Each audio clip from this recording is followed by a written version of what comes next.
when you haven't got birch bark or old man's beard lichen, one of the other ways that you can use, or one of the other techniques you can use, is to make feather sticks. 2 of these good feather sticks and 4 poorly made ones will make a good start to a fire. So how do you make them? Well, you're looking for a piece of wood with straight grain about 12 inches long, and we take our Mora knife with our bevel, the way I showed you to sharpen it. Hold the bevel flat against the surface of the wood and push away from ourselves gently, and we'll make these ribbon curls like on a young girl.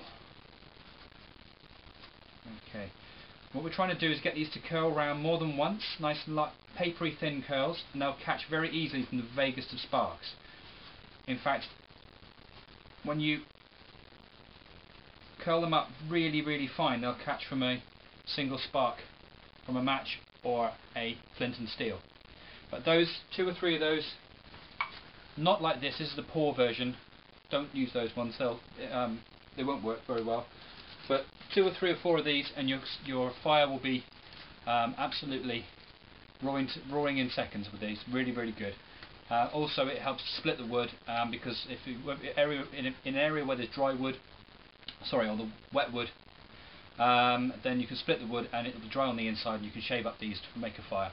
Nice and easy, nice and quick. Feather sticks, give them a go, but make sure your knife is sharp. Next to the Mora knife, the most important outdoor survival tool is this, the bush saw, or Swede saw. Approximately a good size saw, a best size saw, is nose to fingertip length, and it has the teeth here, the rakers and the cutting teeth that are used for taking large amounts of wood out, and it will fell a hug-sized tree quite easily. So this is the tool, rather than the folding saw that I would go on to. These are inexpensive. You can pick them up at hardware stores for less than 10 or 15 bucks. This is the saw. This is the tool next to the Mora knife I suggest you get next in terms of bushcraft. This will make life out here so much easier.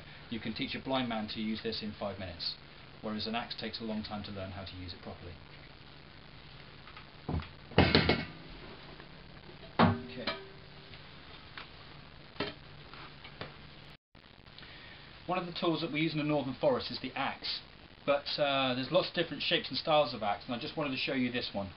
This is a light duty axe, about the same size, a little bit longer than a Gransfors axe, and it's about the size that I would look for to work with in the bush.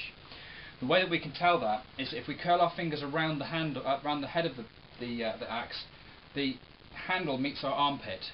And this size axe is very, very good in terms of there's a relationship between the length of your arm and the length of the axe handle, and it makes a very useful, the biomechanics of it make a very, very useful knife. Of course it has to be sharp and it has to be covered when it's not in use. Nice and straight grain, and the axe head is about £2. I would not go any smaller for an axe than that because, quite frankly, any smaller than this and it starts to become difficult to use for big jobs. Any bigger than this and it becomes difficult to carry. This is the size that I would carry out here in the northern forests. Finally, one of the things that we often overlook in terms of expedition planning and those type of things is a good snow shovel.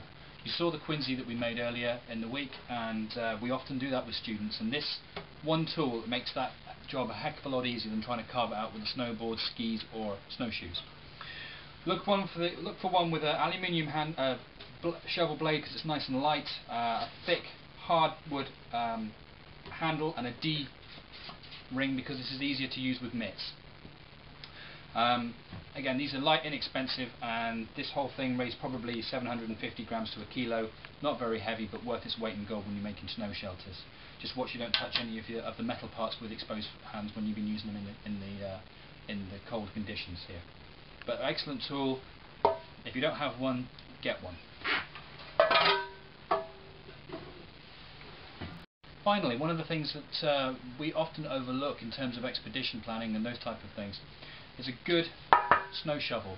You saw the quinsy that we made earlier in the week, and we often do that with students, and this one tool makes that job a heck of a lot easier than trying to carve it out with a snowboard, skis or snowshoes. Look for one with an aluminium shovel blade because it's nice and light, a thick hardwood handle and a D ring because this is easier to use with mitts. Again, these are light, inexpensive, and this whole thing weighs probably 750 grams to a kilo. Not very heavy, but worth its weight in gold when you're making snow shelters. Just watch you don't touch any of the metal parts with exposed hands when you've been using them in the cold conditions here. But excellent tool. If you don't have one, get one.